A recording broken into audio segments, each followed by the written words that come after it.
Oh my God. Okay. Wait. We're on. We literally have been talking for the last minute. Okay, first of all, stop laughing. laughing. Look who's laughing here. Because they heard us.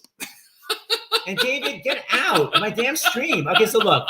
Stars in the house. Oh my God. There we go. We're live. Oh my gosh. So let me first just say that my sister Beth emailed me. She's like, why it's is your karma, by the way. For being so haughty? Yes. By the way, my whole family knows nothing about, I know nothing about computers, but my family knows even less. As you clearly just showed, Seth.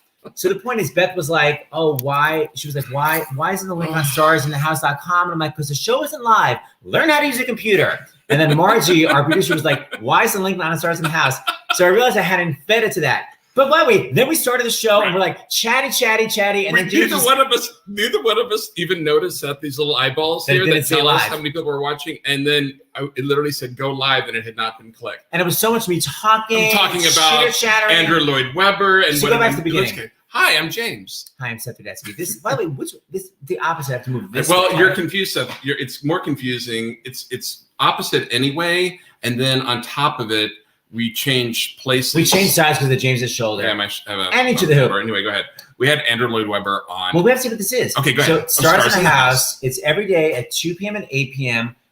For the Actors Fund, which is a terrible name. It is not. It's tradition. It's been around for 138 years. So I know, they're not going to change it. But wait, they are changing it. So right back at you. But they haven't changed it officially yet. So the point is, well, for right now, it's still the Actors Because it's not just for actors; it's for everybody in the business. But it's such a misnomer, and it just sounds like it's for like people that are on Broadway. It's for anyone that works in the business and any aspect of the business. Ushers, professionals across the country, and that's not just. I keep saying it. I'm like Dr. LaPook about the curve. I'm like, it's not just actors who have a lot of money that are in New York and Los Angeles. We're talking about ballet companies, symphonies, basically every professional arts organization that's in your community. And every aspect of it. So people that take the tickets, people that work the box office, people that print the programs, anyone can get help from the Actors Fund. And boy, do people need it because nobody is working. And they're quite frankly, not to be a downer here, but the reality is we're all in danger, the arts, of losing that base and foundation. And of course, Stokes will speak much more eloquently than I will. But he's here. I forgot he's here. He knows. He'll tell you. I mean, we're nothing without the science, and without the arts. So yes, this afternoon we have Andrew Lloyd Webber celebrating his birthday. We're going to talk to an Andrew Lloyd Webber star right after this, but he was literally here. It was Sierra Vargas, Ramin, and Lord Andrew Lloyd Webber. And Norm Lewis made a guest appearance. And I was talking to him about his crazy intervals and about writing. And he was like, the original artist who sang the role. And I was like, Julie Covington? He's like, yes, Julie Covington. Anyway, I was so much crazy me being obsessed with him. You were actually pretty good. You didn't cut him off.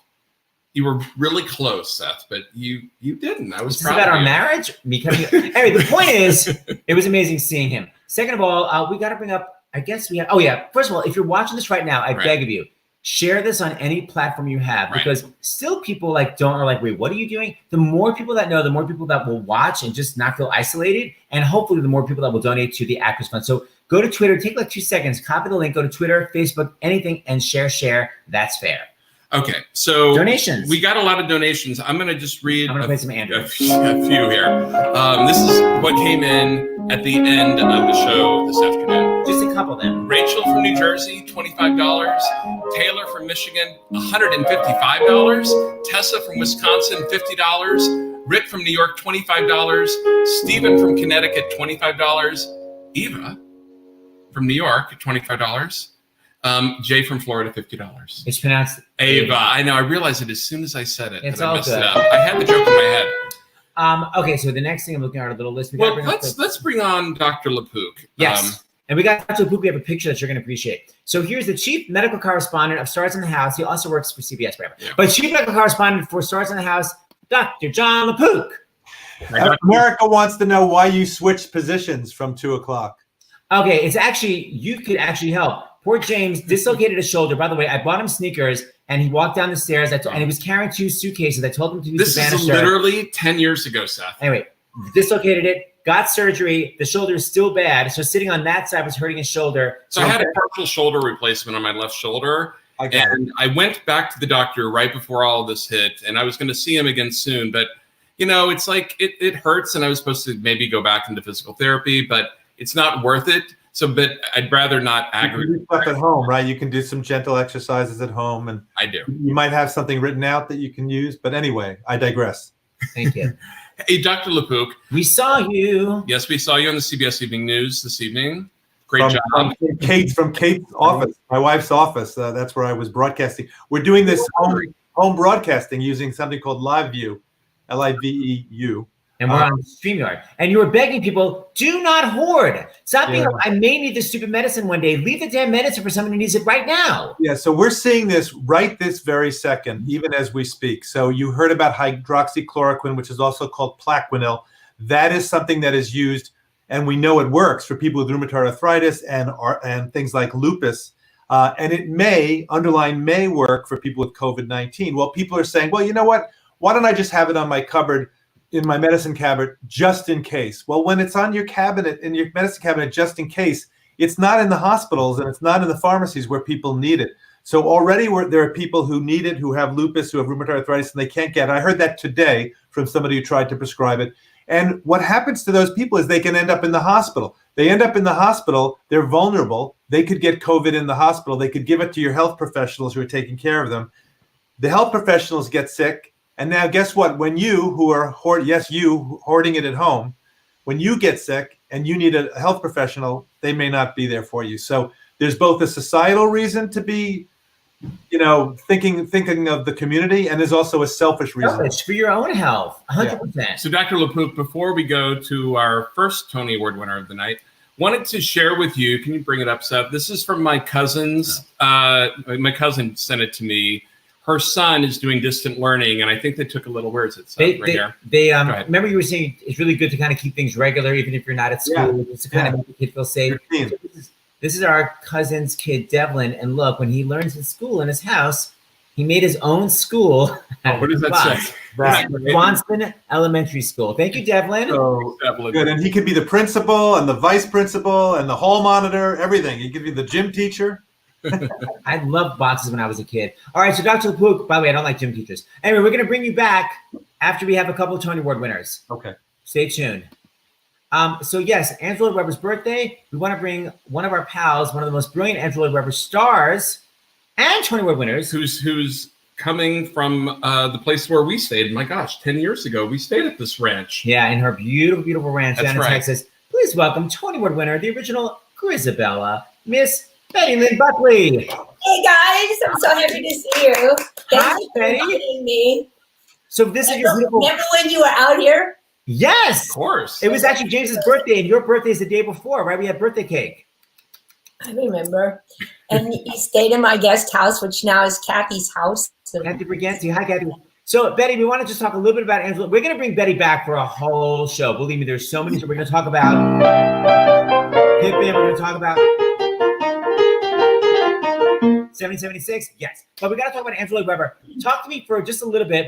One of my favorite stories, and Audra's listening. I don't know if she even knows. Your opening night, what you thought was going to be opening night of Cats, and it wasn't opening night, and the critics, that crazy. no. Please don't make me tell that story. It's live, Betty. Oh my God, it was the most horrible day. So we were rehearsing in the daytime and then doing the previews at night. And so Trevor Nunn gave us this big pep talk. I think it was like on a Thursday, a Wednesday or Thursday. And at the end of his talk, and he said, okay, I want you to go out. He just had us all really psyched. And he said, because tonight, all the most important critics are going to be there. And I was like, what? Because I thought our actual opening was 3 nights hence or something. And in the old days, critics used to come literally on opening night, period. When you became 1776. So you thought 3 days from now, the big critics are coming. They were coming 3 nights early. I was still working my way into my performance. And it was really difficult for me to find what would please them. And the job assignment was stop the show, which I had yet. So I went through this whole process. I knew it could be done because the great Elaine Page had done just that.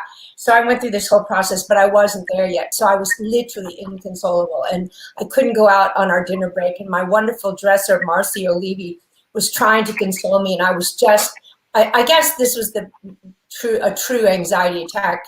I don't know that I've had anything comparable to that since that day. So she gets me in my unitard for my opening number. As I'm just a normal cat in the opening number. Then I come back and I switch into my Grisabella dragon. So we go downstairs and I'm literally trembling with fear. I'm so adrenalized. And we get to my entrance point before Remark the cat.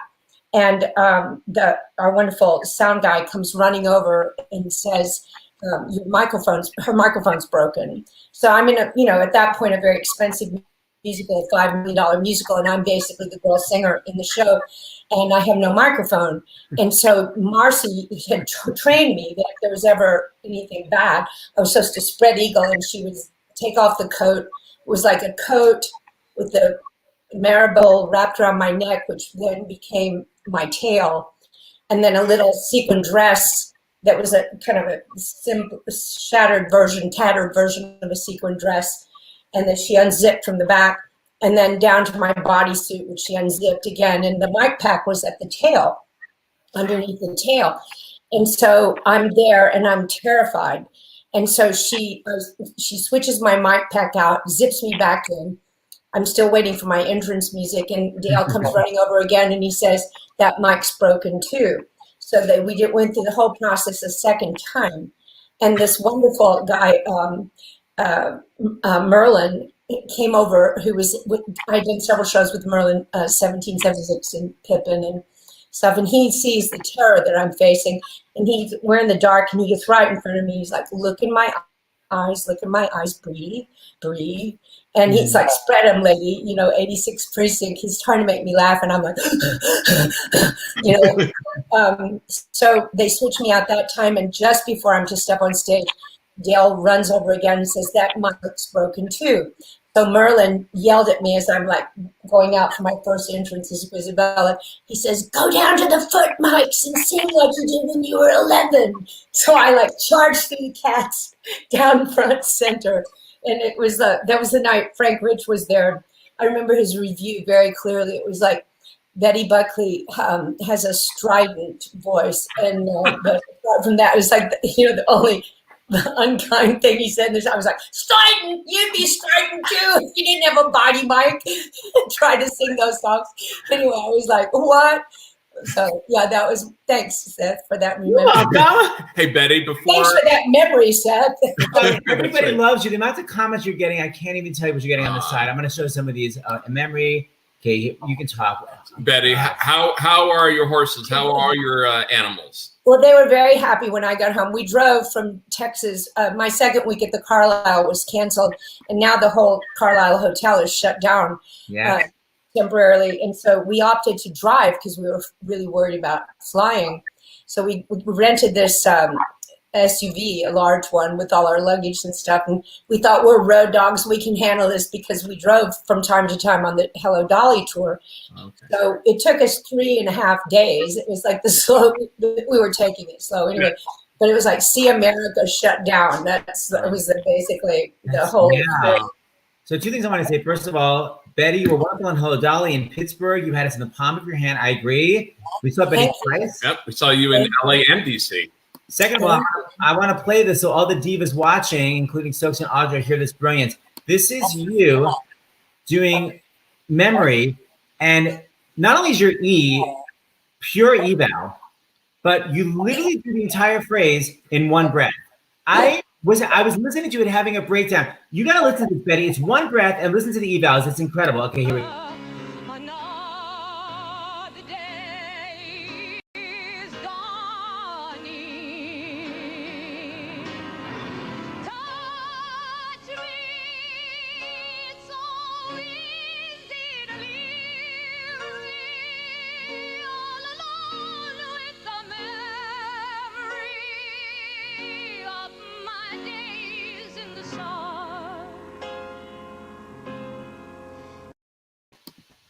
Audra? Come on, Betty. I mean, what are you doing? Thanks for the rest of us, for God's sake. That's incredible. Thank you. Coming from you, oh God. Thank you. That's you. I mean, I've always bowed to you, but You're too kind. You're very kind. Those were the days. Remember when we did that duet of Anita and Maria at that concert? Gosh, at that concert, it was like a school auditorium or something. It was very strange. It was somewhere in Jersey, and it was like you were very young and beautiful, and I was so intimidated. But anyway, do you remember that? So I watched you last night on the Rosie thing, you and Will. That was beautiful. Oh, thank you. We had no idea that Patti LuPone had sung the number before. It was cool to hear it twice. I liked it, and I love that guitar version. Yeah, so, no, we had no idea. We were literally running around after the baby, and then it was like, your call time is this. We ran and sat down, like, here's our number, and then afterwards, everybody's texting us going, Patti just sang that, you idiots. No, it was great. I love your tweets about your little girl. Those are some of my favorite. I'm always retweeting what you tweet on. And I follow you too. I followed your road trip across the country. I'm glad you guys got home safely. Thanks. I had to do that cross country drive after 9/11. Yeah. Actually. So I was thinking about you and empathizing, especially driving across the country and seeing the country shutting down as you're doing it. Yeah, and there was no, like, restaurants were closing, and it was weird. We could only get takeout and stuff like that. Yeah. But you made it. You're home. Yeah, we did. We went into every hotel room with our Lysol spraying everything. And exactly. Crazy. Spray it down. So, Betty Buckley, we're going to come back for a full show. So I'm saying goodbye to you. Keep watching, but you're coming back for a full show. You asked me to get all this stuff. I got all this stuff. I don't want to put you on the spot. Hold on. Audra, peace out.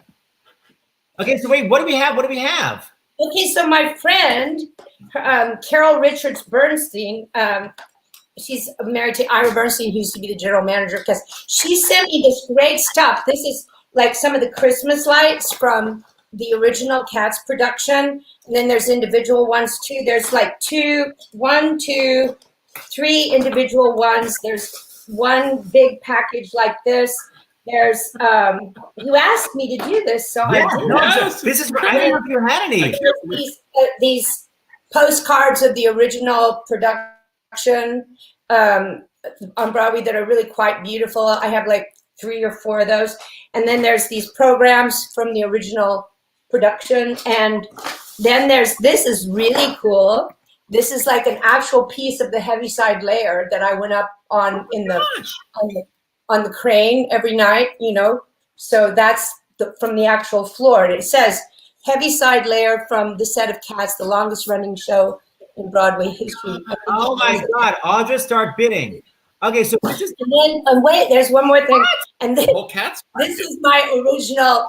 When I'm in the opening number, my original wig I wore as a normal cat. My gosh, Stokes, look at that. Who's going to start? This is all for the Actors Fund, people.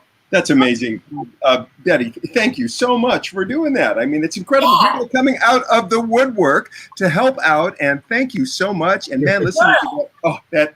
Yes. You know how much I love you. So I found some stuff. So here it is. I found all this stuff. We just didn't know it was going to be like in a complete Cats package, Betty. That's amazing. Here's like a photo of the final performance, September 10th, 2000. This is amazing. So it's going to be there's package. There's these little cards of me as Grisabella at that final performance. Aww. I mean, I was at the final performance, not as Grisabella. Yes, ma'am. Anyway. Right. So, okay, so we could sell it all at a piece, or we could sell it individually. I have a big old Cats package. Will you sign it? Yeah, will you sign it, Betty? Yeah, of course, I'll sign everything. Okay, so listen, so you have to email starsinthehouse2020@gmail.com. Yesterday, Adam Berry was bidding, not surprising, Betty. So everyone start bidding. Do starsinthehouse2020@gmail.com for Betty's cat swag. Right, because the staff from Into the Woods is over $1,000. We're still, we don't want to overwhelm the Actors Fund folks. So we're kind of figuring it out, like if we're going to have a separate website. So for now, starsinthehouse2020@gmail. We have volunteers that are checking the email and seeing which one's the highest bid. Betty, I say we follow, everyone's example, and let's give it a week and see if people tune in, because some people watch it not live. And take a photo, Betty. Take a photo with some of this stuff. We're going to post it, okay? Yeah, and send it. Okay, and so send it to you guys. Is that Thank you, lady. All right. Do I send it to you? Yeah. Yeah, email it to me. All right, bye, Betty. Great seeing you. I love what you guys are doing. Thank you. Thank you. Thank you, Betty Lynn. We love you. Bye. Stars in the house. Okay, there you go. Let us bring up our our second Tony Award winner. God, old school Mr. Brian Stokes.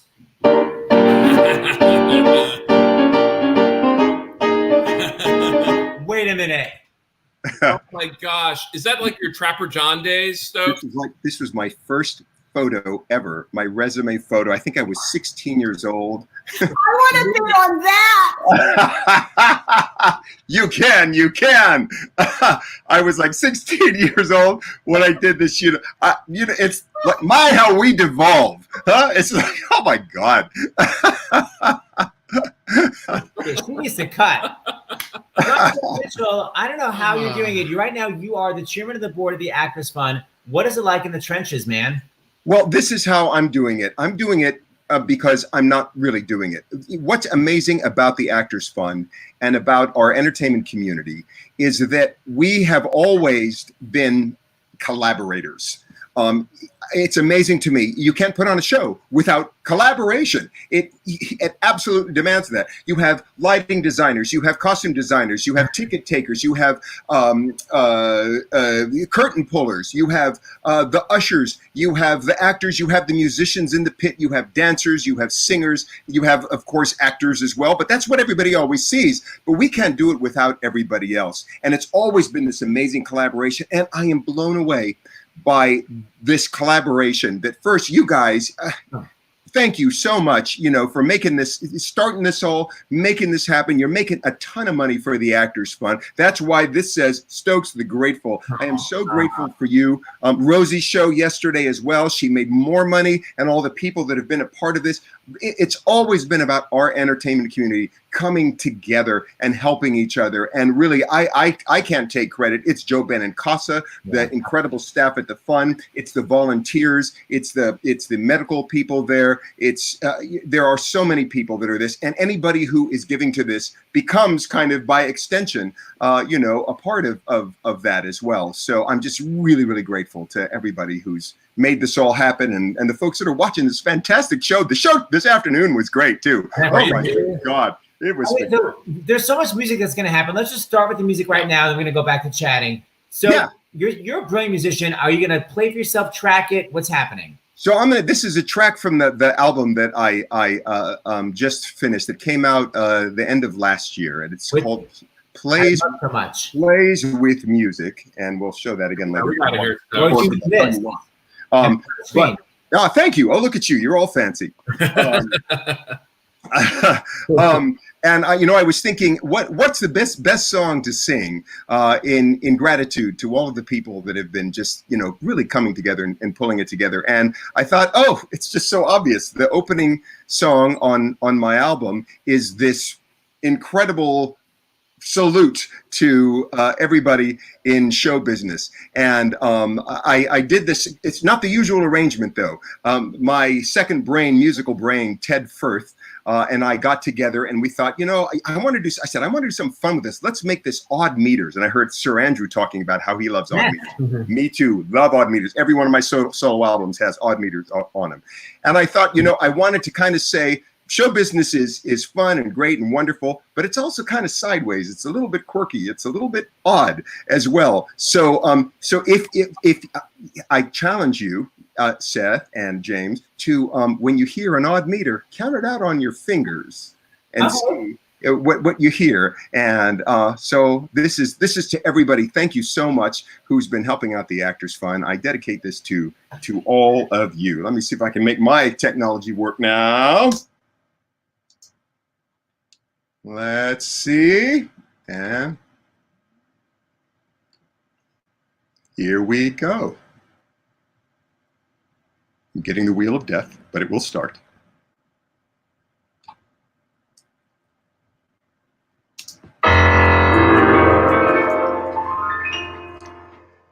The butcher, the baker, the grocer, the clerk are secretly unhappy men because the butcher, the baker, the grocer, the clerk get paid for what they do, but no applause.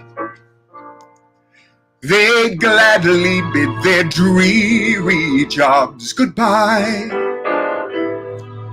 for anything theatrical. And why? There's no business like show business, like no business I know. Everything about it is appealing, everything the traffic will allow. Nowhere could you get that happy feeling when you are stealing that extra bow. There's no people like show people, they smile when they are low. Even with a turkey that you know will fold, you may be stranded out in the cold. Still you wouldn't change it for a sack of gold. Let's go on with the show. The costumes, the scenery, the makeup, the props, the audience, it lifts you when you're down. The headaches, the heartaches, the backaches, the flops, the sheriff who escorts you out of town. The opening when your heart beats like a drum. The closing when the customers won't come.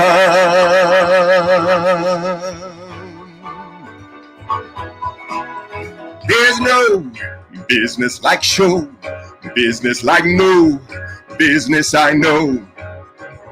You get word before the show has started that your favorite uncle died at dawn. Top of that, your pa and ma have parted. You're broken hearted, but you go on. There's no people like show people, they don't run out of dough. Angels come from everywhere with lots of jack, and when you lose it, there's no attack. Where can you get money that you don't give back? Let's go on with the show.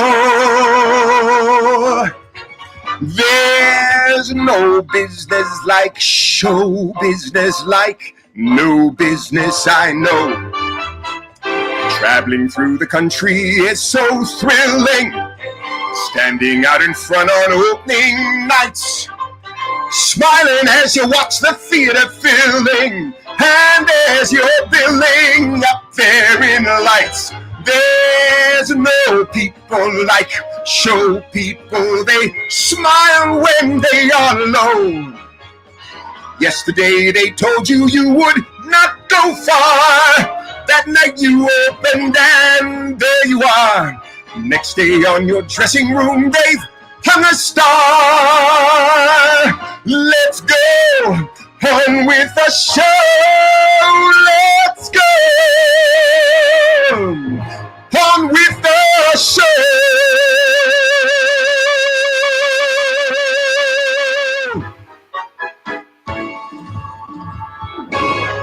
That I got. Yes! Yes! Thank you guys. Awesome! Oh my God! That arrangement is outstanding. Thank you. Thank you. I know, What is that? Is that loser? Is that what you're doing? No, I was trying to like, Okay, you're fired. Hey, here's I our love you guys. Thank you. Thanks, Audra. Thanks, Betty. Thank you guys so He's our much. Actors Fund doctor, Jason Kent. No one is better than Stokes, and we agree. I mean, the comments. You know what? Can I say nobody is better than Jason Kent? I was talking to him today, and you know, I needed some advice too. So, and of course, he's one of the regulars on this show as well. And I gave him a call, and he said, "Here's what you do. Here's, you know, don't worry about that. Do this, do this, do this." And I feel so much better now just from talking to him. And we're just grateful to him and all of the healthcare workers right now that are on the front lines of this pandemic. So, thank you, Dr. Jason. Dr. Jason, He's coming on the show Friday night. Stokes. Great. we're gonna bring up your pal, Audra McDonald. Hi, Odds. hi. So, I mean, I was literally trying to call on my Juilliard training to catch all the time signatures, and then I realized that I basically almost, and for, you know, intents and purposes, I did flunk out of Juilliard, so I couldn't figure it out. That's what I was like trying to do. This is a 3 or is it 4? Or, yeah. We gotta be honest. Okay, so just talk for 2 seconds about during Ragtime together. Did you guys have to audition together, or were you just cast separately? Do you want to start, Audra Mac? I don't remember any of my life really. So the show was written with you in mind, right? Sort of, kind of, yeah. So yeah, sort of. Finish your story though, and I'll tell mine. My story is that I don't remember anything. I guess it's my turn. No, I mean, I didn't audition, but I did that. I got asked to do that first workshop. Yeah. So you did the workshop with Stokes. You did it with Stokes? We flew up together in Toronto to Toronto. I remember the first time I met you, Audra Mac, you were sitting in the seat behind me and you were there with your teddy bear. And I thought, Gloria. I'm pretty sure that's Audra McDonald. And I want to say hi now. And I remember reaching over the back of the seat. That's exactly, okay, I do remember that. Yeah. I do remember that. What I remember is that we were all filling out our little landing cards. And I remember for some reason you checked off one thing. And it was like, if you're bringing in agriculture or pets or anything, or animals or anything like that. And I was like, you marked that wrong. You were like, no, my dog is with me. It wasn't Diggity, but it was Max the dog. That's right. That's right. Yeah. Oh yeah, Max the dog. Yeah, he was with me for that whole journey. It was pretty. 1996, 96, something like that. That was 22 years ago now. When I started, Garth Drabinsky, I was doing Kiss of the Spider Woman. I'd been doing that show for like 2.5 years at that point. And Garth Drabinsky kept coming to me during the run of the show, and he would say, "I got a role for you. I got something I want you to do." I said, "Well, what is it?" He said, "I can't tell you yet. I don't have the rights." I said, "Oh, okay. Well, tell me when you can." And then he would come back every few months. I still got that role. I still want you to do it. So what is it? I still can't tell you. So this went on for a while, and finally, he said, "All right, I can tell you now. The show is Ragtime. And the role is Cole House Walker Jr. And I want you to do that role." And I listened to him. I said, "Wow, Garth, I love that movie. I love the book. Thank you so much. That blows me away. Thank you so much. Let's talk more about this and see where we go with this." And inside of my mind, I am so wrong for that role. What? Cole House Walker, you got to be kidding. I mean, now I got to say, I do that with almost every role I've ever played. I think I'm so wrong for that role, and so I'm glad we got to do it in workshop. But I don't know about you, Audra Mac. I think of all the shows that I've done, I always say Ragtime is the most magical show that I've ever done. And the very first play the piano riff, Seth, that you hear at the beginning of the show.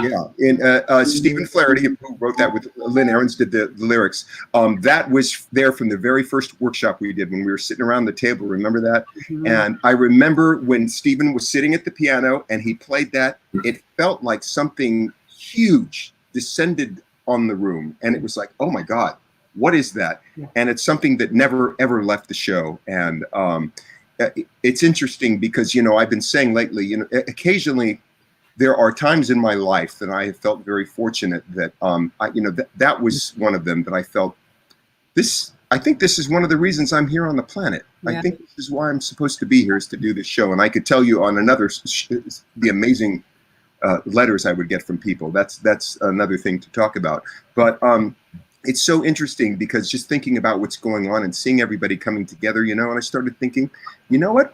I think this is one of the reasons maybe I'm on the planet, and you guys too, and Audra too, and everybody that's been a part of the show and seeing it and contributing to it. And, I think it's why we're all here together at this time. There's something going on the planet, and this is our opportunity as artists to kind of lift people up. Booker T. Washington, who was a character in the show, used to talk about the concept of crabs in a barrel. And he said, it's terrible because people often are like crabs in a barrel. When one crab's trying to get out, all the other crabs are there at the bottom trying to pull it back down again. Mm-hmm. This is an opportunity for all of us to be at the top of the barrel and to reach down, a hand, a claw, whatever you want to call it, and help others up. So I really feel that it's true, I think, for all of us. And we're going to really find our purpose here. And especially, I think, it's even true for the Actors Fund. We've been around for 138 years. And it almost feels like those 138 years of putting people together, healing people, fixing people, connecting our unions, connecting all these disparate skills, talents, crafts that make up film, television, symphony, all of those things. We've been that organization that has been kind of gluing everybody together. And it feels to me now, you know what?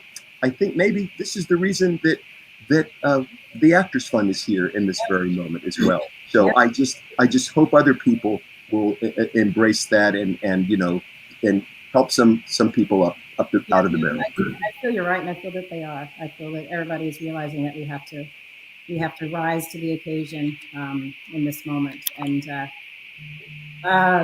dig deep and then lift each other all up through this. It's interesting too. I you see all these sort of memes going around. I've seen memes that say things like, Mother Nature's put us all on a timeout. To say, now you think about what you're doing. But there is something that's been kind of uplifting to me to see as we all kind of go into our isolation and sort of starting to heal itself in a way or something. I mean, like with the pollution and animals returning to areas they weren't before. I'm wondering if there's some, I don't know, I'm just wondering if there's some sort of, maybe we needed to be still for a minute so Mother Nature could say, hey, come on.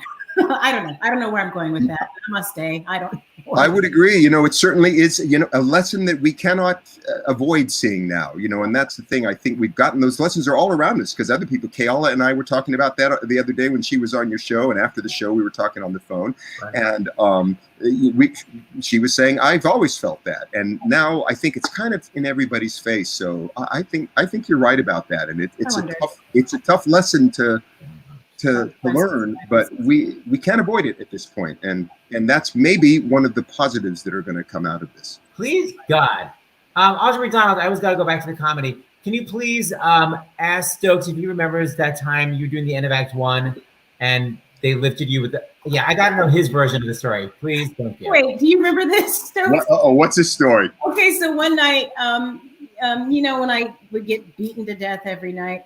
You remember that in good yes, I do. Yeah.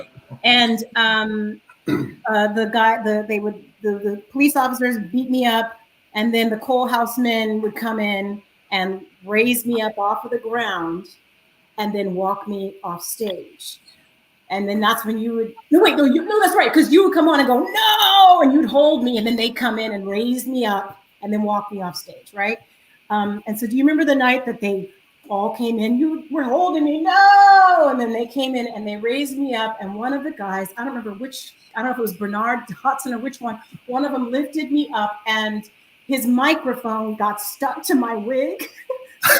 So he raised me up, my wig went no,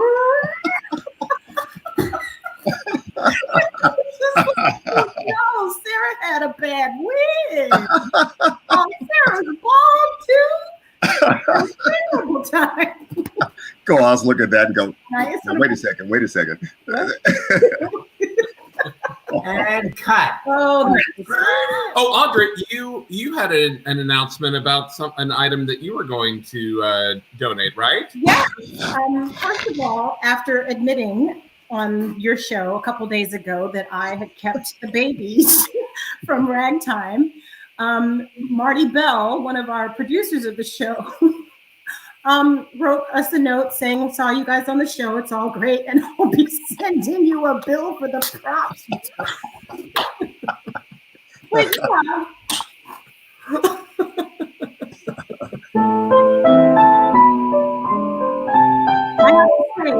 yeah. Sally was playing with this yesterday, and she kept saying, she's so beautiful. And I said, this is a boy. This is a boy. This is Cole House Walker the third, right? Because you're Cole House. Yes. And she kept saying, no, this is a girl. And I said, no, it's a boy. And then I showed her can you see this? The feet. You see there you go. And she said, is it chocolate? I was like, no. Anyway, so I have, this is the Wheels of a Dream baby, but I also have the baby that was buried in the ground. I have that one too. And I can't part with both of them, but I am willing to part with one to auction off. Anybody wants to buy a 22-year-old baby. I will I'm more than happy to auction this off. Wow. All the money would go to the Actors Fund. So amazing. You email right there and you'll go with Betty. Betty, of course, has her cat's paraphernalia. You can add to that, Betty. That's terrific. And the baby. Okay, so we got to bring on Dr. LaPook from we're going to go back. I have a question about that baby later on after Dr. LaPook. Please remember. Hold on, Stokes. Here's both you and Audra. Here's the first batch of just a few. Hold on, I'm sorry. Someone's warning you. Oh my God, please no. Okay, the baby's ready. Baby needs to leave home. 22 years old. This baby needs to leave home. That's hilarious. That's funny. There you go. Okay. So we have George from California donated $310. Thank you, George. Thank you. Yes. Ulysses from Texas, $103. Wow. Riley from New York, $50. Bethany from Pennsylvania, $25. George from Michigan, $155. Wow. Judy from Illinois, $100. How would you pronounce it? So, Oh wow. Vinci. from California, $15, and Aaron from Massachusetts, $100. Amazing. Thank you guys so Thank much. you guys so much. Thank you. So far, we've raised we only started last Monday night. We've raised more than $80,000 so far. That is so incredible, you guys. That's what it's a collab. Look at this wonderful collaboration you have created here. Yeah. Thank you so much. It's Broadway. All right, we got to bring on our doctor. Well, it's the arts. Broadway, everyone, we all work together. We have high expectations that everyone is going to just participate and Everyone says yes. have fun and sing and have a good time. No one puts on makeup, and everyone says yes. Is that an insult? Well, Audra asked if she had to wash her hair. The answer was yes. I did wash it finally. I'm sorry. Hello, Dr. LaPook. Hi, Dr. LaPook, how are you? I've been saying that you're the spoonful of sugar and I'm the medicine. But so this is a little bit more serious, but there's something that's bubbling up literally today that I want to let everybody know about because I think it's going to be confusing to everybody. You're seeing two forces brush up against each other right now. One force is social distancing, keep away from each other, stay home kind of thing. We got to bend the curve because the number one thing is to decrease the pressure on the healthcare system, flatten out the curve. We don't want the healthcare system to crack and for people to not get the care they need. Yeah. The other thing that we're seeing, and the other force, is how long can we do this for? The economy's collapsing or the stock market's crashing. People are out of work. Of course, that can lead to its own problems, physical problems. People not being able to get enough money to eat, to pay their rent and all that, and that can lead to illness. So you're starting to see this brush up against each other. And there's something that hasn't gotten a lot of discussion, but I want to put it out there now for everybody to be looking for this. And I want to put pressure on the powers that be to figure this out. There are two types of testing. One is the testing you put in your nose and the back of your throat. That's the PCR. It tells you whether you have the virus right now. The other type of testing is the blood test. It's called serologic testing. It's looking for antibodies to the coronavirus that's causing this, okay? There's two types of antibodies, not to get too technical, but one is IgM. It means you've had a recent infection. One is IgG. You've had a past infection. You've gotten this all the time. Any woman who's gotten pregnant had an MMR. They want measles, mumps, rubella. You don't want to have German. You want to make sure you're immune to German measles, which is rubella. Any healthcare worker who's been in a hospital has been tested for measles. You can't be not immune to measles and then go work and spread the measles. So this will tell you if you had it. Why is that important? It's important because we think that, you've heard the symptoms could be no symptoms to the sniffles, allergy-like symptoms, 50% or so. About 50% can have GI symptoms, diarrhea, nausea, abdominal discomfort. We're finding more and more loss of smell now seems to be a new symptom. So there are all these types of symptoms, all the way to so severe that you're on the verge of death with bad pneumonia. So if we can ramp up this serologic testing, which they're working on right now, we can find out who has been exposed already. And presumably, unless this is acting differently than every other virus or most every other virus we know, you should be immune for at least a few years. And those are the people we can send back to work, to the front lines, to man the places in the hospital, find out who's been infected and get them out there. And it just sort of, it's very frustrating to not have this data right now, because I think it could really be a solution to that brushing up of these two forces. Is there anything we can do to... How good are you at biochemistry and molecular biology? No, for everybody out there, I think what we can do is we can start like somebody's who is that? Someone's moving papers near my... I don't know what that is, yeah. But I talked about it on the evening news tonight about this testing. I think we just got to talk about it and put the pressure on it. You know, we've seen an amazing response from, I know they take a lot of knocks, but industry. Our industry is talking about changing gears and literally and figuratively and creating ventilators. You're talking about companies that are making many more masks. You're talking about scientific places like the Broad Institute that used to be doing this type of work, and now they're going to switch to COVID. There's so many great minds all over the world that are working on this, and I'd love to see them work on this issue and ramp up so that there can be millions of people tested. I think it's going to really help us get from here to there.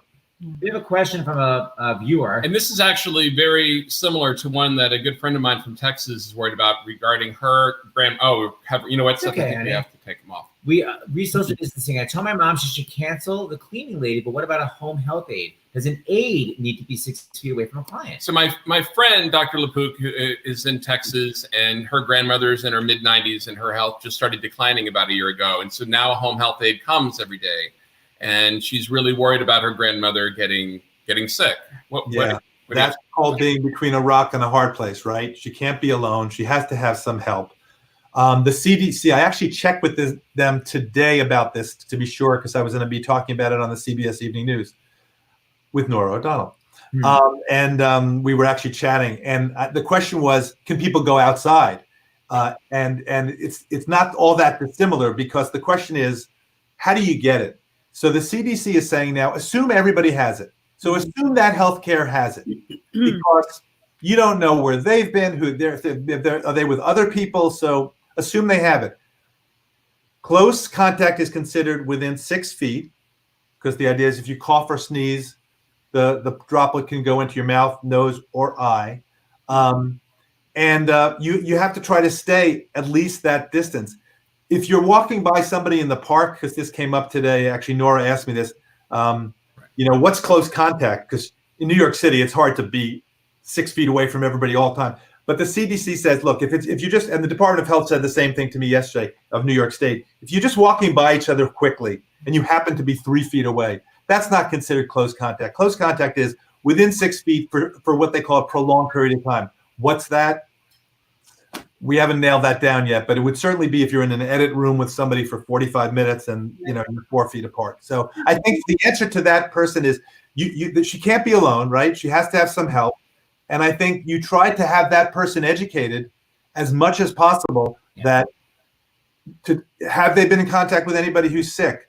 Are they sick? Do they have any symptoms? And by the way, and we're saying this now to everybody who is thinking of going to work or being with other people, I'm now saying you have to feel perfectly fine before you go out and have any kind of close contact with anybody. Actually, you should try to keep your distance anyway. But you should be staying home if you don't feel perfectly fine. And I know that's hard because you have millions of people who have diarrhea. It's allergy season. It's cold and flu season. So what's COVID and what's just stuff that half the country has? But I think right now, when we're trying to flatten that curve, we have to be cautious. We have to stay home. And it's for a limited time. That's what. And then that's why I think I go back to that testing. We are here. I'm gonna go listen to your heart, Audra or Brian. I don't have a stethoscope, and you're in another country. I can't do it. Okay. Right. I want to know if you have COVID or if you have this new coronavirus. I can't do it without the tools, because the clinical stuff that normally you get a sense as a doctor. Okay, you have this and you have this and the hairs on the back of my neck are standing up. So there's a little science, there's a little intuition, and I think it's this. It's almost out the window when you're talking about symptoms that are so wide. That said, if somebody has cough, fever, shortness of breath, you have to assume that they have COVID, and that person may need to, well, if they have shortness of breath, they need to be seen and evaluated. But don't just walk into an emergency room or a doctor's office, because you can infect them. Call ahead and give them a warning to get geared up. And if you don't have a health professional, you can call the emergency room. You can also call your local Department of Health or the state Department of Health. There are hotlines. You can call them and get direction. Doctor, I'm sorry. Can I ask a quick question? Yeah. Of course. We're all sheltering in place. I'm sheltering in place with my family and everything, but we've determined that I'm the one that goes out when it's time to go get groceries and things like that. So I go out with my gloves on. I don't have a mask. I do go out with my gloves and my Clorox wipes. Mm-hmm. And I mean, as I'm walking by people in the grocery store and whatnot, I mean, I'm already seeing people starting to more than before keep their distance and whatnot. What's the safest way to go about doing that? Because that's the one thing we do, you have to go out. And I think just understanding the biology of it is what helps. Okay.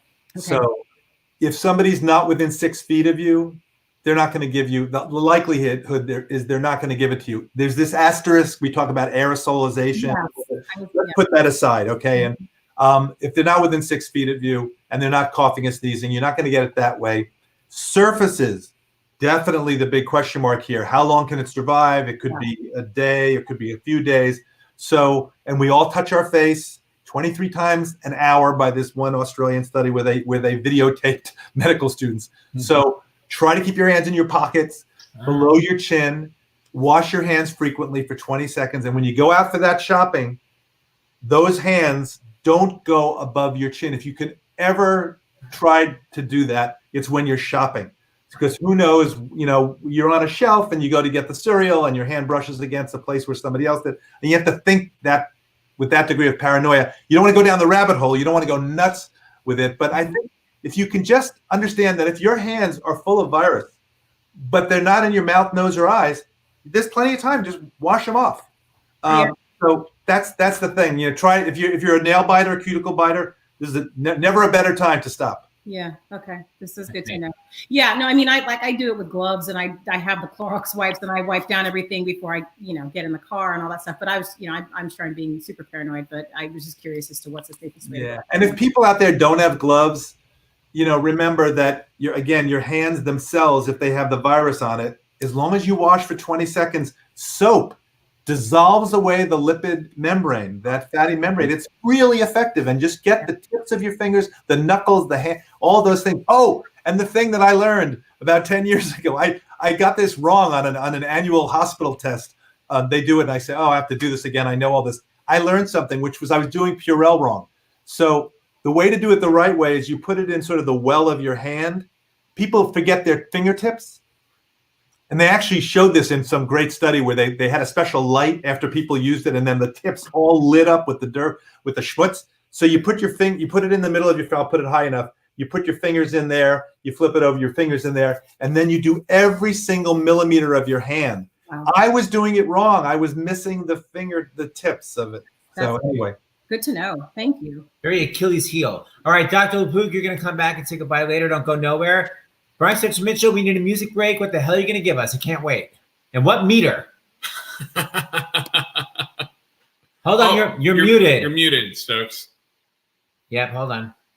Now that was my paper. What the hell? That's why I muted it. Yeah, it's on the computer where it is. I'm going to do this. I don't think it has any crazy. Can you hear me? Yes, we can hear you now. This doesn't have any crazy meters on it, but since we're all stuck in the house and everything, I thought it would be fun to do a song where I can do this song and do all of the characters without having any social distancing, because I just get to play all the characters. This is another one from my album, and after this, let's talk about what I mentioned to you earlier too, Seth. After I do the song as well, and so this is a song I think. Papers move again. Huh? Stop touching your damn papers. Okay, hold on. Let me get these things out of the way, because I don't know where the mic is on this thing. Okay. Is it better? What am I supposed to do? Oh, I'm sorry. I suck. All right, I'm sorry. Okay. You can hear it. It's static. Is that better? Or is everybody happy now? Okay. We're fine now. Bye. Okay. All right. Here we go. Let's see. Now, my computer has to spool up every time I do this. It goes on rest, and then I have to wait for it to. Let's see. It's going to start up. anytime soon. Talk amongst yourselves.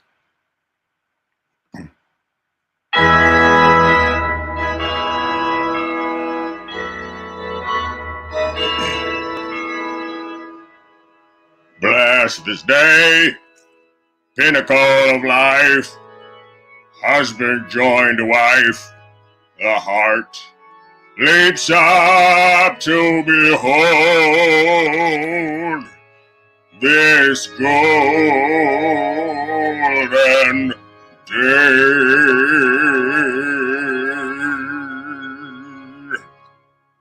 Today is for Amy. Amy, I give you the rest of my life to cherish and to keep you, to honor you forever. Today is for Amy, my happily soon to be wife.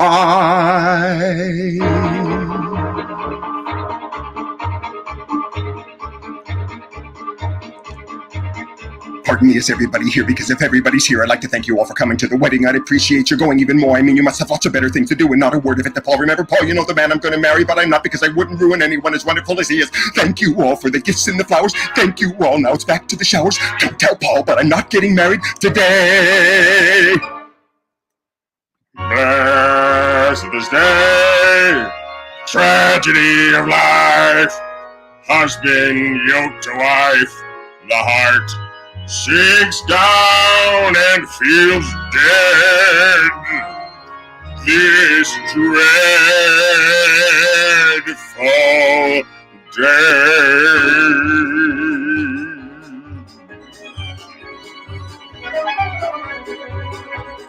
Listen, everybody, look, I don't know what you're waiting for. A wedding, what's a wedding? It's a prehistoric ritual where everybody promises fidelity forever, which is maybe the most horrifying word I've ever heard, and which is followed by a honeymoon where suddenly he'll realize he's saddled with a nut and want to kill me, which he should. Thanks a bunch, but I'm not getting married. Go have lunch, because I'm not getting married. You've been grand, but I'm not getting married. Don't just stand there, I'm not getting married. And don't tell Paul, but I'm not getting married today. Go, can't you go? Why is nobody listening? Goodbye, go and cry at another person's wake. If you're quick for a kick, you could pick up a christening. So please, on my knees, there's a human life at stake. Listen, everybody, I'm afraid you didn't hear. Do you want to see a crazy lady falling apart in front of you? It isn't only Paul who may be ruining his life. You know, both of us be losing our identities. I telephoned my analyst about it, and he said to see him Monday, but by Monday I'll be floating in the Hudson with the other garbage. I'm not well, so I'm not getting married. You've been swell, but I'm not getting married. Clear the hole, because I'm not getting married. Thank you all, but I'm not getting married. And don't tell Paul, but I'm not getting married today. Go, can't you go? Look, you know I adore you all, but why? Watch me die like Eliza on the ice. Look, perhaps I'll collapse in the apps right before you all. So take back the cake, burn the shoes, and boil the rice. Look, I didn't want to have to tell you, but I may be coming down with hepatitis, and I think I'm going to faint. So if you want to see me faint, I'll do it happily. But wouldn't it be funnier to go and watch a funeral? So thank you for the 27 dinner plates, 37 butter knives, 47 paperweights, 57 candle holders. One more thing, I am not getting married. Softly said, I am not getting married with this ring. See, I'm not getting married. Heidi went, no, I'm not getting married. Let us pray that I'm not getting married today.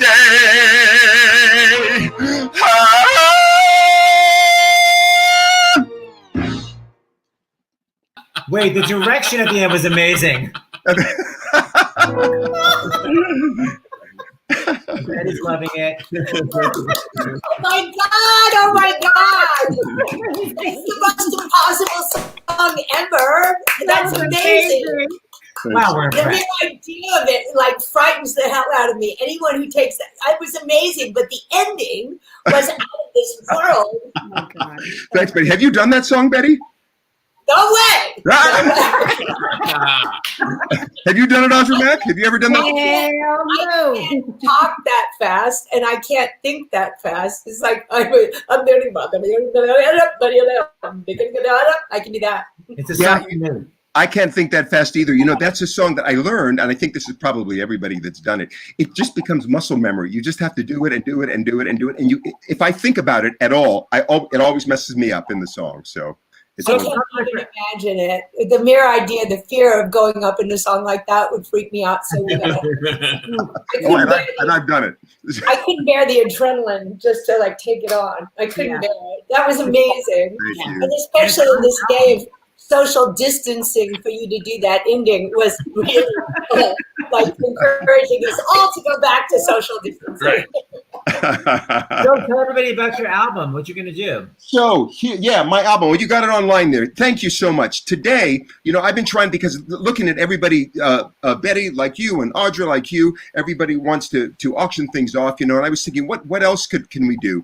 And what I decided to do is I called up Van Deen, who is the chairman and CEO of Broadway Records, and I said, Van, I got an idea. This is something that I would very much like to do. Can we make this happen? And he said yes. So I said, great, let's do it. Here's what I'm going to do with the album. It plays with music. I am going to donate all of the profits from this album from the time it came out, which is last year, until we get through this. All the profits from this album are going to go to the Actors Fund. And I think it's just one way to say thank you to all of the people who are just doing so much, coming out of the woodwork to help. So if you go on BroadwayRecords.com on their website, that's where to go to buy the album. And when you do, then those profits from that album are going to go to help the Actors Fund as well. Amazing, Stokes. Amazing. That's awesome, Stokes.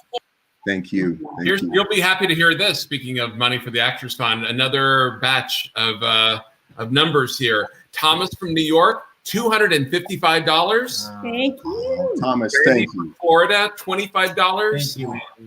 Derek from Massachusetts, $25. Amazing. Marla from California, $100. Andrea from New York, That's my $25. Amanda from Maryland, $50. Linda from Maryland, $50. Mark from Virginia, $100. Brett from Pennsylvania, $50. And Amy from Connecticut, $100. Thank you. Fantastic. Amazing. Thank you all. It's Bid It's on almost- that stuff. And don't forget, okay, so one more thing I want to just say. Dr. LaPook keeps saying we've got to keep in touch with our friends. Social isolation is really bad. He says, think of 3 people you want to FaceTime or call when this is over. So we saved you the trouble, and we actually FaceTimed one of your pals. Say hi to Miss Kelly O'Hara. Oh, she was the first guest on your show on the Stars in the House. Kelly, thank you so much. And you keep showing up always. Thank you so much. I'm so happy. And I'm so happy to be the friend that you call, that he called so that I could be on the same thing with you guys. I want to screenshot. Seth, screenshot this. Let me see if I can. I'm going to screenshot it right now. Oh, yeah. Oh, see now. Smile. Oh, that's it. Good. Yeah. Okay, I got it. Send that to us, Kelly. You're such nerds. I love it. I'm going to text it right now. Okay. Fabulous. How are you, baby? I'm good. My husband said, "Who's that at the bottom? Because you look like you're 18 years old." I'm not kidding. You do not. You look like a tiny little child. Oh, you're hilarious. Tell your husband I love him. No, I'm going to be 50 in July. 50. Seth, you should talk. How about this? I control the screen. Very kind. I have the 3 of you guys here. Is there any possible update on the Ragtime concert? Even if it's canceled, will it be some other time? What's the deal? It looks like it's most likely going to be moved forward. From what we're hearing from everybody, we're going to kind of be in the middle of everything, maybe in 40 days from now or so. And, I don't think that's enough time. Like Dr. LaPook was saying, there may get to be a place where, if you're going to show up at a public place, maybe we'll get some kind of something saying we're clear, we've had it before, and you're safe to go in other areas. But I think there's always going to be that threat of it. So to be on the safe side, I think I'm 99.999% sure we will be moving this forward to another date. And I'm grateful for all the people we were sold out. And we're also trying to make it available to more people to see, maybe with Broadway HD or something like that, because I know there's so many people that want to see this particular production. So let me ask you, if it's canceled, maybe you guys can all come back that night, and maybe we could do sort of a mock version of it at least, where we could all sing a little something from it. Would that be possible? That's anything is possible, and especially when you look with those twinkling eyes. Well, I'm only 30. Well, and by the way, it was sold out. We didn't even have a chance to buy tickets, so we weren't even going to be able to go as much as we wanted to go. Oh my goodness! Yeah. Well, and this is why this show and what you're doing right now is so important. We also had to cancel our gala, which was happening on April 6th, and the gala and that ragtime concerts were two gigantic ways for the Actors Fund to make some money so that we can help people out, and we've lost both of those. But thanks to the cleverness and creativity of folks like you guys, Seth and James, and everybody, that's Audra Mac and Betty and Kelly and everybody, and Rosie did yesterday, and Dr. John LaPook. Man, it's just so great to have you as part of this as well. We're making something happen. You're making huge inroads, so thank you so much. Okay, so Kelly Howard, you're going to come back. I want to just Betty Buckley had a question. Come back another time. Yes. Have a good night. Yeah, I'm out. See ya. Bye. See ya, Kit. She dies. Okay, so I want to just ask Betty Buckley as a question for Dr. LaPook before we go. So there we go. Oh, right. Dr. LaPook, if you get the virus and recover, do you know yet if a person can get it again? Does anyone know this? Yeah. That's one question. And then after you feel better and you're totally recovered, can you still spread the virus?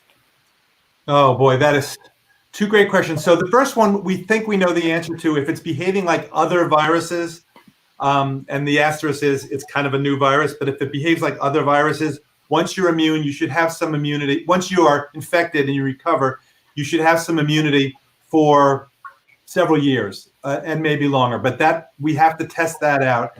In terms of how long you're infectious for, what the current criteria is after you feel better, and people should check on the CDC website, cdc.gov, but it's something like no fever for 3 days. It's been at least 7 days since your first symptoms, and you're getting better. So no fever for 72 hours. But the question about whether you still have some virus in you remains to be studied. For right now, the criteria are on the cdc.gov website. If you do CDC space coronavirus, and then there's a whole section that talks about if you're sick and when you can go out and when you're considered under quarantine and not under quarantine. So there's a little bit of, as there are with so many of these things, there's an asterisk to this. But those are two questions I'm hearing all the time. Kelly O'Hara, did you see yourself on CBS Sunday Morning? Hold on, where is she? I told her to leave. I don't know if she's still here. Kelly O'Hara. Oh, there you are. Did you see yourself on CBS? Watching. You know what? I didn't see myself, but I heard about it from a lot of people. So that was really cool. I'm so glad they burst it. Yeah, you were the big moment there with the voice. The whole. That's awesome. Thank you. I still haven't seen it, but thank you. I'm glad to be. Anyway, thank you for being part of that, because that was great, and it was talking about the importance of this and about staying together even as we're physically separated. So I take my hat off to all of you. If I had a hat, I would get a hat and then take it off. So you guys are great. Kelly will be back. Betty Buckley will be back for her full show. I guess we got to close with the Brian Stokes Mitchell song. So Dr. LaPook, I'll bring you back and say goodbye at the very end. And I'm going to bring on Mr. Brian Stokes Mitchell. Stokes, you still got the voce to sing a final song? I still do, yeah. I'll do one last song. And just before I do, just something really, really quick. The other board that I'm a member of is called Americans for the Arts. It's a nonpartisan arts organization. And right now, with all the legislation that's coming up with the entire country, a lot of the issues have been that artists are kind of being moved to the side and not included in the legislature. But I just want to say, I was talking to one of the people from there today, and if you go to www.artsactionfund.org/action-center, it'll take you to a site that has a letter pre-written where you can find out who your congressmen, your senators are. You can send a pre-written letter. You can use the one that they have and send that in and let them know that, because it's for nonprofit and for-profit arts as well. But go on that site. There's a wealth of information on there. But I hope everybody does that as well. We all need to support each other in this time. It's called Americans for the Arts. Americans for the Arts, but it's www.artsactionfund.org. .org, and then you can see it'll take you to the other /action-center on there as well. But or you could go to it straight for that. So I hope people will take some time, especially this week, because they're doing that right as we speak. Maybe they're still doing it. I don't know while we do the show, but next 3 days they're trying to make things happen. So let's use our American voices and speak up, because this is when they need to hear from us and say, this is what we need. All right, I'm leaving the screen to you. All right. I'm going to close with this one. Hold on. My wife is trying to pass me a note too. Let me see what she's saying. Stokes, your mic is a little hot, so you don't have to be as close. Just okay. She said that was the first note she passed me. You're too close to the mic. Allison, of course you did. I will back off. Here, you Thanks, can say. I'm going to say this really quickly. Hi, everybody. Real quick, jumping on. Betty Buckley, thank you just for being you and showing up. I love you. Audra Mac, I have a couple notes for you. Bernard Datson will be calling you about that exit. You may want to talk to him about it. Dr. Danielle Taylor has asked about your glasses, where you got them from. Oh. She wants to know. I know, right? Random. But it's she'll meet you there. Kelly O'Hare, keep tipping. You know what that means. And Stephen James, thank you. Thank you for bringing a community together. And giving us a place to be creative and make a difference. Also, one other thing, I'll do the political thing. On actorsequity.org is a opportunity for people to write to their electeds. Same with Screen Actors Guild. You don't have to be a member of any union to do it, but you raise your voice and help us out. And it's a fill-in letter, it's a pre-written letter, but numbers count, as Marty Bell said. So all the best. Everybody be well, be healthy, and don't forget, reach out and touch somebody socially responsibly, of course. and until we do, and I keep saying, when we finally do get to meet, and this is lifted, there are better days ahead of us. More of us survive this. Sorry, and thank you, Dr. LaPook. There are better days ahead of us, and when we finally see each other and get the opportunity to hug, we will really, really hug it out. Yeah. I love you all. What a hug that will be. Bye, Allison. Okay, we're gonna give you the floor, Stokes. Thanks, you guys. Thank you again. I can't add to that. She said it really brilliantly and beautifully and much better than I can, like she pretty much does all the time. So I'm just going to leave it at that. And thank you, guys. So I think I'm going to close with the song that is the song that I get the most requests for, of anything at all. And everybody knows it. It's The Impossible Dream. And but I thought, should I sing that song? Because sometimes people have the wrong impression of what this song is. As Mitch Ali reminded me when I was doing the song, it's not really called The Impossible Dream. The song is called The Quest. It's not a song about trying to do something that's impossible. It's a song about trying, period. Because we can't accomplish anything until we try. So just keep that in mind as you're listening to this song. And thank you, everybody who's out there right now, healthcare workers, Dr. John LaPook, everybody who's just trying to get us to the next step on this. Thank you so much. And this is Ted Firth is also playing on this one too, my pianist. And by the way, here's Ted. We're keeping our social distancing, but he's, like I said, my second brain, and I wanted to acknowledge him. He actually recorded this track for me today. We just talked on the phone. He said, hey, if there's anything ever you want me to play for you. I said, hey, I'm doing something tonight. Send me the track. So he sent me this track specially for this show. So thank you for that, Ted. All right. Let me get it going.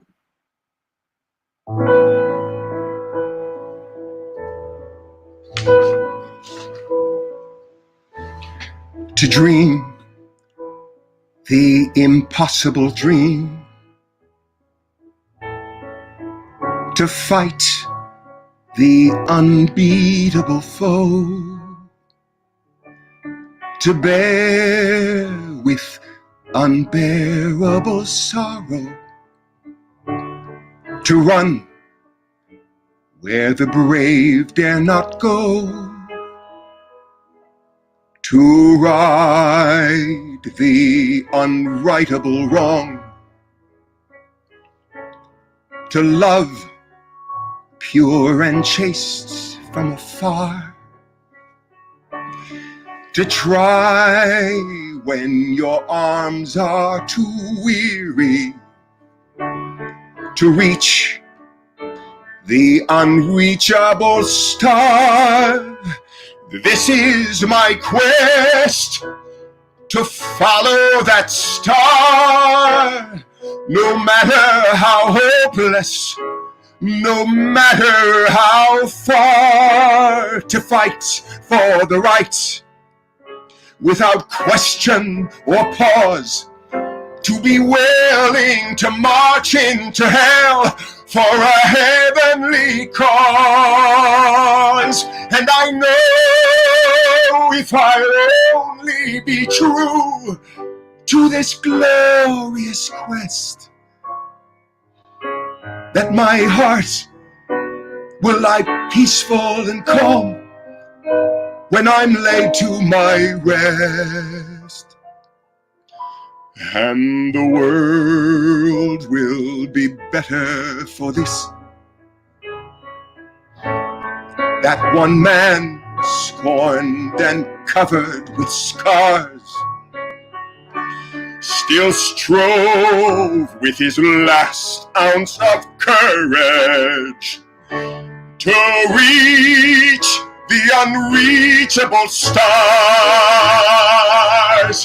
This is my quest, to follow that star, no matter how hopeless, no matter how far, to fight for the right, without question or pause, to be willing to march into hell for a heavenly cause. And I know if I'll only be true to this glorious quest, that my heart will lie peaceful and calm when I'm laid to my rest.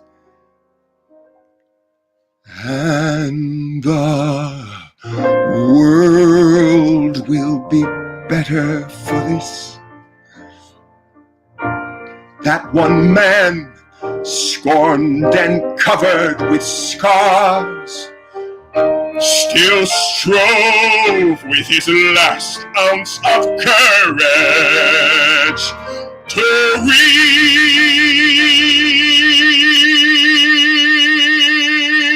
reach the unreachable star.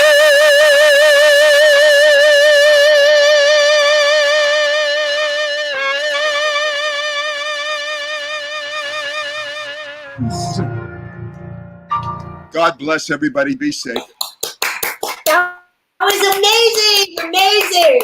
Bravo. Thank you. I was crying. I'm crying. Thank you. Thank you, Mitch Lee and Joe Darian, for writing that, and Ted Firth for playing it. Thank you. Well, we gotta let the dogs out, as we always do at the end of our show. Well, but except our doggy one of our dogs started limping, so we're Not gonna run. gently. You remember Ash? Come on, Lucas. Come. We know Betty Lynn has. Here's Lucas. Come, Lucas. Come on, Lucas. Come. Climb. Can you see Lucas? Hey, Lucas. Whoops. Lucas, this is Ash. That was Max the dog, Betty's dog.